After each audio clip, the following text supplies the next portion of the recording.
हर बार जब आप petrol pump जाते हो आपने एक चीज जरूर नोटिस की होगी, petrol with 20% ethanol blend. Government कहती है इससे पोल्यूशन कम होगा, इंडिया का ऑयल इंपोर्ट कम होगा, फार्मर्स की इनकम बढ़ेगी, फ्यूल सस्ता होगा। सुनने में तो सब परफेक्ट लगता है, लेकिन अगर सब इतना ही परफेक्ट है तो एक्सपर्ट्स इथेनॉल क्राइसिस की बात क्यों कर रहे हैं? क्यों शुगर मिल्स टेंशन में है? क्यों फूड सिक्योरिटी को लेके कंसर्न बढ़ रहे हैं? क्यों ऑटोमोबाइल कंपनीज भी वार्निंग दे रही हैं? और सबसे बड़ा क्वेश्चन, क्यों इथेनॉल इंडिया के लिए एक बड़ा सरदर्द बनता जा रहा है? और क्या ये एक फ्यूचर का नया क्राइसिस बन सकता है? आज के वीडियो में हम बिना किसी बहस के समझते हैं इथेनॉल एक्चुअल में है क्या, इंडिया इतना एग्रेसिवली इथेनॉल पे क्यों फोकस कर रहा है, क्राइसिस एग्जैक्टली क्या है, और फ्यूचर में इसका इंपैक्ट आपके फ्यूल बिल और फूड प्राइसेस पे कैसे पड़ सकता है। तो चलिए शुरू से शुरू करते हैं। Section 1, what is ethanol, why is India pushing it.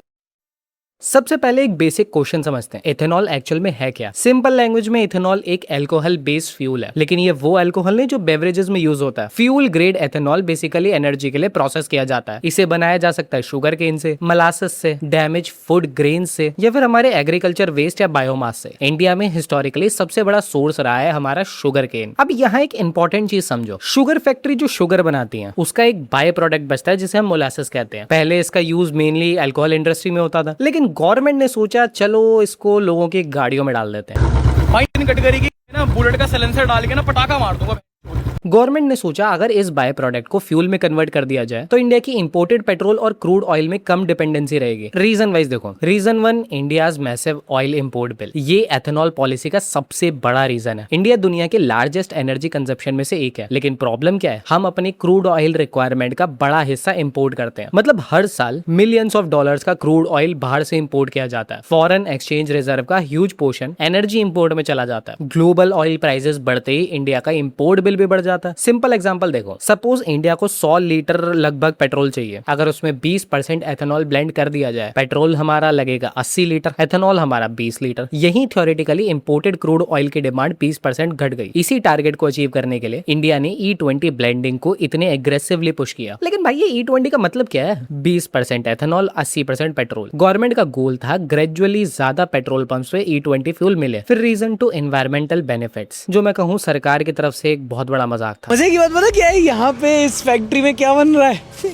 ये फैक्ट्री जो इस गांव को इतना पोल्यूट कर रही है कि ये देश का सबसे पोल्यूटेड जगह है, पोल्यूशन को पीक कर रही है। यहाँ बन रहा है एथेनॉल, वही एथेनॉल जो 20% पेट्रोल में मिला करके ये कहते हैं कि भैया हम तो पोल्यूशन कम कर रहे हैं। टेक्स्ट बुक थ्योरी के अकॉर्डिंग एथेनॉल को रिन्यूएबल फ्यूल माना जाता है। गवर्नमेंट का आर्ग्यूमेंट है less fossil fuel dependency, lower net carbon emissions, cleaner combustion और रिन्यूएबल एनर्जी एडॉप्शन, क्योंकि शुगर केन हर सीजन में दोबारा उगाया जा सकता है और crude oil millions of years में बनता है, शुगर केन कुछ मंथ्स में। बट हमारी सरकार ये भूल गई शुगर केन उगाने में पानी भी बहुत लगता है, और हमारे शहरों में पानी के क्राइसिस के बारे में आपको पता ही होगा। शुगर केन कुछ मंथ्स में बनता है, इसी लॉजिक की वजह से एथेनॉल को रिन्यूएबल कैटेगरी में प्लेस मिली। लेकिन सरकारी आंकड़ों में शायद ये पॉइंट्स मेंशन नहीं थे, इसीलिए environmental department completely black and white नहीं है। लेकिन पॉलिसी लेवल पे एथेनॉल को जनरली पेट्रोल का बेटर अल्टरनेटिव माना जाता है। फिर रीजन नंबर 3, फार्मर्स को स्टेबल इनकम देना। अब आते हैं इंडियन पॉलिसी के सबसे पॉलिटिकल पार्ट पे। इंडिया में लाखों फार्मर शुगर केन ग्रो कर रहे हैं। प्रॉब्लम क्या थी? Sugar cane industry historically boom bust cycle face कर रही थी। कभी शुगर प्राइस अप हो जाते, कभी लो, कभी मिल्स के पास पेमेंट डिले, कभी एक्सेस प्रोडक्शन। गवर्नमेंट ने सोचा अगर शुगर मिल सिर्फ शुगर पे डिपेंडेंट रहेगा तो इंडस्ट्री ऑब्वियसली अनस्टेबल रहेगी, इसीलिए सेकंड रेवेन्यू स्ट्रीम क्रिएट कर दो, sugar plus ethanol. Suppose sugar demand कम हुई तो मिल क्या करेगी? एक्स्ट्रा शुगर केन या मोलास को एथेनॉल में कन्वर्ट कर देगी। मतलब सेम क्रॉप से शुगर भी और एथेनॉल भी, फार्मर को बायर्स भी मिल जाएंगे, मिल को एक्स्ट्रा प्रॉफिट भी हो जाएगा, और ऑयल इंपोर्ट भी थोड़े कम हो जाएंगे। पास्ट में इंडिया का एथेनॉल ब्लेंडिंग थोड़ा लो था, जैसे कि आप चार्ट पे देख सकते। 2018 में 4.2%, 2019 में 5%, 20 में भी वही 5%, 21 में 8.5%, 22 में 10%, मतलब E10। फिर 2023 में 12, 2024 में 14.6 और 2025 में तुम्हारा 20%। मतलब पेट्रोल में ब्लेंडिंग 2018 से ही चल रही है। हाइप अब बनी है भाई, ये 2018 का तो मेरे को भी नहीं पता था। अब तक जो हमने डिस्कस किया सब कुछ पॉजिटिव लग रहा है, तो इतना बड़ा क्राइसिस कहां से आया? यही ट्विस्ट है। जितना ज्यादा एथेनॉल ब्लेंड टारगेट बढ़ता है उतना ज्यादा रॉ मटेरियल चाहिए, और रॉ मटेरियल का मेजर सोर्स क्या है? शुगर केन और फूड रिलेटेड क्रॉप्स। और यहीं से एक क्वेश्चन स्टार्ट होता है, क्या इतना शुगर सुटेबल है? पानी कितना लगेगा? फूड और फ्यूल के बीच कंपटीशन होगा। अगर क्रॉप प्रोडक्शन कम हुआ तो एथेनॉल टारगेट का क्या होगा? मतलब प्रॉब्लम एथेनॉल की एग्जिस्टेंस नहीं है, प्रॉब्लम स्केल की है, और इसी स्केल की वजह से आज एक्सपर्ट्स एथेनॉल क्राइसिस की वार्निंग दे रहे हैं। अगले सेक्शन में इसी हिडन क्राइसिस को डिटेल में एक्सपोज करते हैं। Section 2, so where is the ethanol crisis.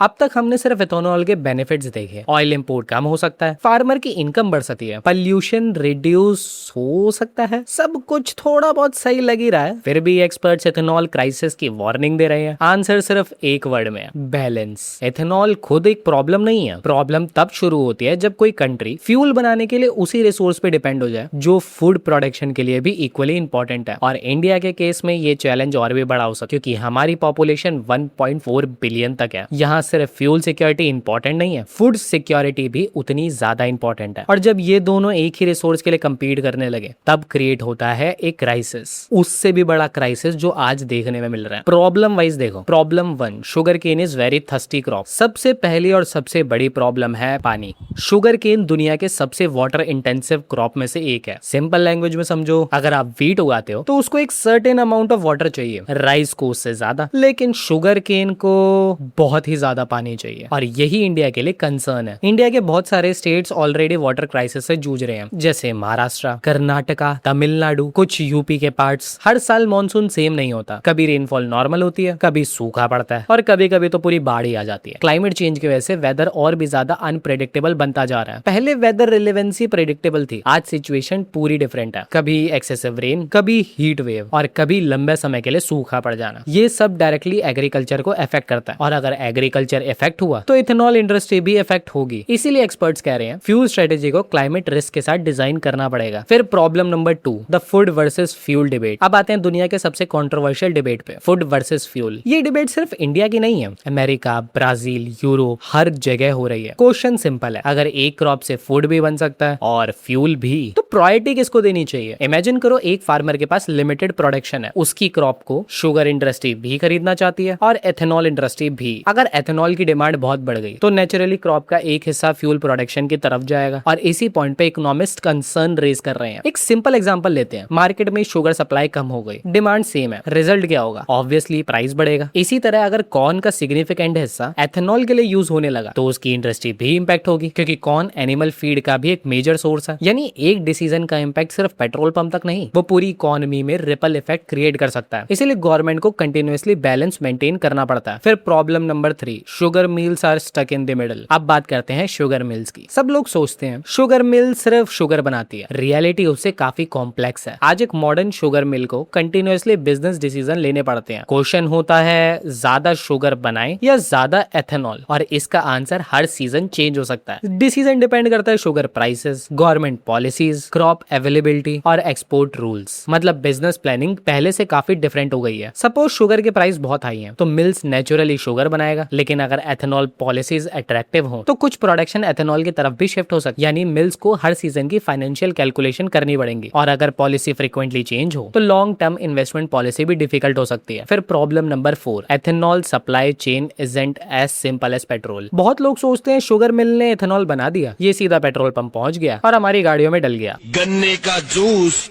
बड़ा गिलास 20 रुपए का।